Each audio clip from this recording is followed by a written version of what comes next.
Halo semua, kali ini saya akan berbagi ilmu tentang sistem refrigerasi. Mungkin di antara kalian sudah pernah mendengar tentang sistem refrigerasi. Mari diperhatikan penjelasan berikut ini. Refrigerasi adalah produksi atau pengusahaan dan pemeliharaan tingkat suhu dari suatu bahan atau ruangan pada tingkat yang lebih rendah daripada suhu lingkungan atau atmosfer sekitarnya dengan cara penarikan atau penyerapan panas dari bahan atau ruangan tersebut. Bagaimana proses yang berlangsung dalam sistem refrigerasi? Yang pertama adalah kompresi.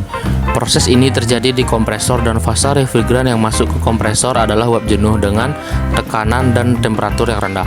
Pada fasa ini, uap refrigeran berubah dari fasa uap bertekanan dan bertemperatur rendah menjadi uap bertekanan dan bertemperatur tinggi. Yang kedua adalah kondensasi. Proses ini terjadi di kondensor.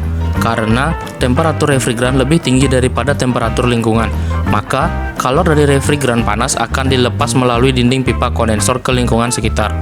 Proses pelepasan atau perpindahan kalor secara konveksi dari refrigeran ini dapat dilakukan secara konveksi alami maupun secara konveksi paksa melalui fan. Yang ketiga adalah ekspansi. Proses ini terjadi di alat ekspansi dalam entalpi yang konstan.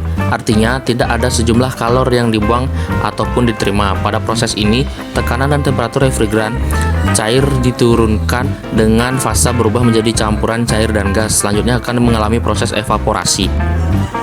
Yang keempat adalah evaporasi. Proses ini terjadi di evaporator, di mana temperatur refrigeran di evaporator dibuat lebih rendah dari ruang refrigerasi.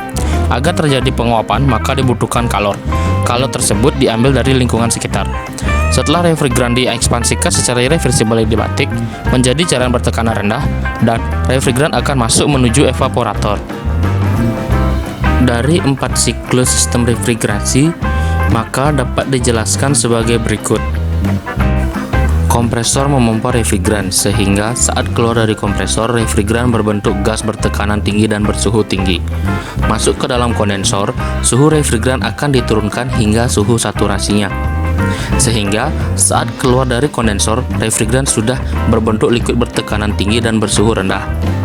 Setelah itu, refrigeran akan disaring oleh filter dan masuk ke dalam metering device. Metering device akan menurunkan tekanan refrigeran sehingga saat akan masuk ke evaporator, refrigeran sudah berbentuk liquid bertekanan rendah dan bersuhu rendah. Di evaporator, refrigeran akan diuapkan kembali sehingga saat keluar dari evaporator, refrigeran akan berbentuk gas bertekanan rendah dan bersuhu rendah.